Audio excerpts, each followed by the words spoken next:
ધાખા ગામનું ગૌરવ, મોઠોર તલાવ, અમૃત સરોવર.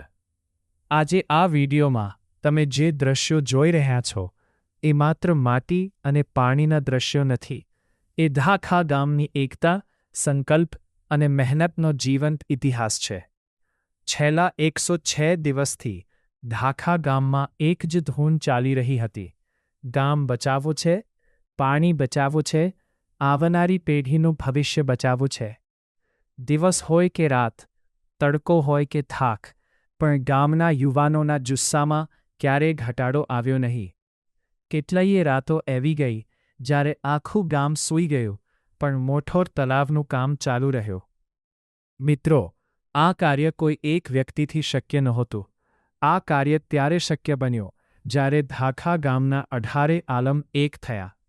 ગામના લોકોનો લોકફાળો, યુવાનોની અવિરત મહેનત, વડીલોના આશીર્વાદ અને બનાસ ડેરી તરફથી મળેલો અમૂલ્ય સહયોગ. આ બધું એક સાથે ભેગું થયું ત્યારે જ આ મહાકાય કાર્ય શક્ય બન્યું છે. ગામના દરેક પરિવાર, દરેક આલમ અને દરેક વ્યક્તિએ દિલથી સહયોગ આપ્યો. કોઈએ પોતાના સમયની સેવા આપી, કોઈએ પોતાની શક્તિ આપી, પણ દરેક માણસના દિલમાં એક જ ભાવના હતી: આ તલાવ પૂરું થવું જ જોઈએ. અને મિત્રો, આ મહાયજ્ઞમાં બનાસ ડેરી દ્વારા મળેલો સહયોગ પણ ધાખા ગામ ક્યારેય ભૂલી શકશે નહીં. ખાસ કરીને આપણા વિસ્તારના ગૌરવ, બનાસ ડેરીના ચેરમેન શ્રી શંકરભાઈ ચૌધરી સાહેબ એ જે સહયોગ, લાગણી અને સતત માર્ગદર્શન આપ્યું, એના કારણે આ કાર્યને નવી શક્તિ અને નવી દિશા મળી. સાથે સાથે બનાસ ડેરીની જળસિંચાઈ વિભાગની સમગ્ર ટીમએ પણ ધાખા ગામ માટે દિવસ-રાત મહેનત કરી છે.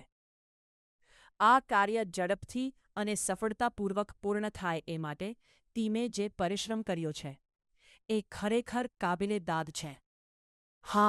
ખાસ કરીને જળસિંચાઈ વિભાગના ચેરમેન શ્રી પરથીભાઈ જે ચૌધરી સાહેબ અને વાઇસ ચેરમેન શ્રી જોઈતાભાઈ કે પટેલ સાહેબ એ જે સહયોગ, આયોજન અને લાગણી સાથે ધાખા ગામની સાથે ઊભા રહ્યા, એ માટે સમગ્ર ધાખા ગામ દિલથી ખૂબ ખૂબ આભાર વ્યક્ત કરે છે. અને ટૂંક સમયમાં જ્યારે આ તળાવમાં નર્મદાના પાણી આવશે, ત્યારે આ ધરતીનો દરેક કણ ગર્વથી બોલશે. આજે આ ડ્રોનના દ્રશ્યો સાબિત કરે છે કે જ્યાં ગામ એક થઈ જાય, ત્યાં અશક્ય પણ શક્ય બની જાય છે. ધાખા ગામે માત્ર તળાવ નથી બનાવ્યું, ધાખા ગામે ઇતિહાસ બનાવ્યો છે.